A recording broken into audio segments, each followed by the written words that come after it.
Waalaikumsalam warahmatullahi wabarakatuh. في البداية أتقدم بجزيل الشكر لكم ولإدارة هذا المسجد على ترتيب هذا اللقاء. بارك الله فيكم. Bismillahirrahmanirrahim. Assalamualaikum warahmatullahi wabarakatuh. Segala puji bagi Allah Subhanahu wa taala dan salawat dan salam kepada Rasulullah sallallahu alaihi wasallam.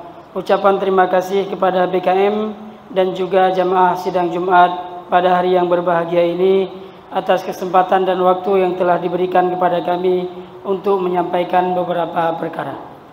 نتحدث إن شاء الله معكم في هذه الدقائق عن قضية مهمة جدا من قضايا المسلمين، وهي قضية بيت المقدس والأرض التي عليها بيت المقدس. فإن الله جل في علاه جعل المسجد الأقصى مباركا وجعله نصرا لرسول الله صلى الله عليه وسلم، بل وجعل أرض الشام كلها مباركة بوجود هذا المسجد المبارك.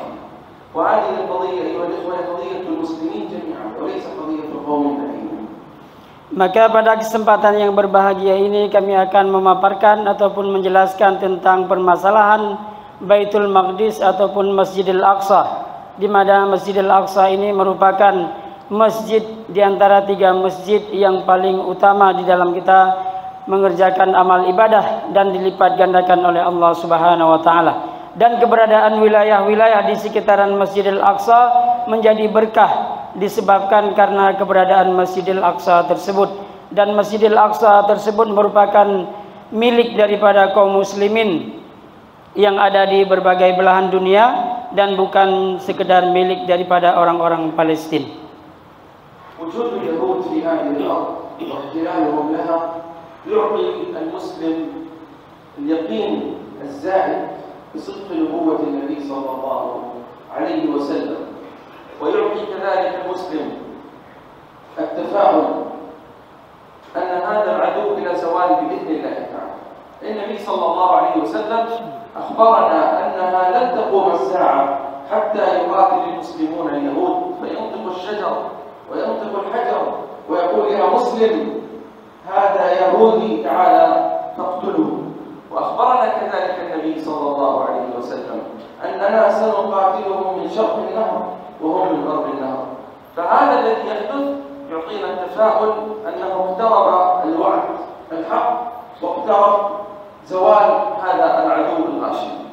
Maka keberadaan daripada orang-orang Yahud dan Israel di sekitaran Masjidil Aqsa ataupun Baitul Maqdis merupakan salah satu di antara tanda kehancuran mereka. Kenapa demikian halnya? Karena Rasulullah SAW menegaskan di dalam sabdanya, tidak akan terjadi kiamat sampai orang-orang mukmin ataupun muslim mampu memerangi daripada orang-orang Yahud dan Israel. Dan Allah Subhanahu wa taala sudah menjelaskan bahwasanya Allah Subhanahu wa taala memberkahi daripada Masjidil Aqsa dan wilayah-wilayah sekitarnya. Ala muslim ayyuha al-ikhwa an yudhi billadhi yastati'u wa yuqaddim alladhi yastati'u min ajl ikhwanina al-mustad'afin al-madhlumin fi ay makan yaqumuna fihi. Ikhwanukum fi Bait al-Maqdis yata'arraduna lil-ihtilal وللظلم وهم صابرون إن شاء الله ويقدمون الذين يستطيعونه من أجل هذه القضية ومن أجل هذه الأرض. والعدو الصهيوني يبذل كل جهوده من أجل السيطرة الكاملة على الأقصى ومن أجل تهجير ما بقي من المسلمين في هذه الأرض وجعل هذه الأرض للمستوطنين اليهود.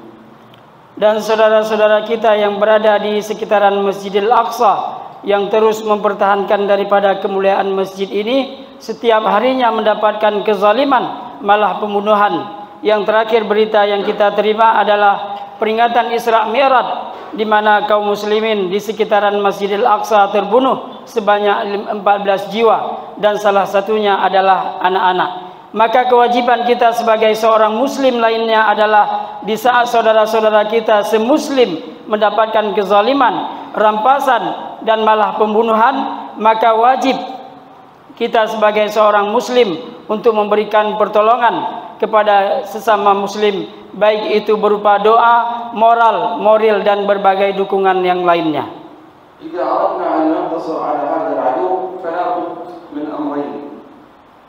الأول أن نجتمع على رابطة الإيمان والإخوة لا على شيء آخر، وهذا الذي قام به رسول الله صلى الله عليه وسلم في دعوته، حيث بعث إلى أناس متفرقين في دينهم وفي أمورهم، فجمعهم النبي صلى الله عليه وسلم على لا إله إلا الله، وامتثل قول الله جل في علاه: واعتصموا بحبل الله جميعا ولا تفرقوا واذكروا نعمة الله عليكم إذ كنتم أعداء فألف بين قلوبكم فأصبحتم بنعمته إخوانا. Dan kita tidak akan mampu untuk memenangkan peperangan melawan Yahud dan Israel kecuali dengan dua syarat.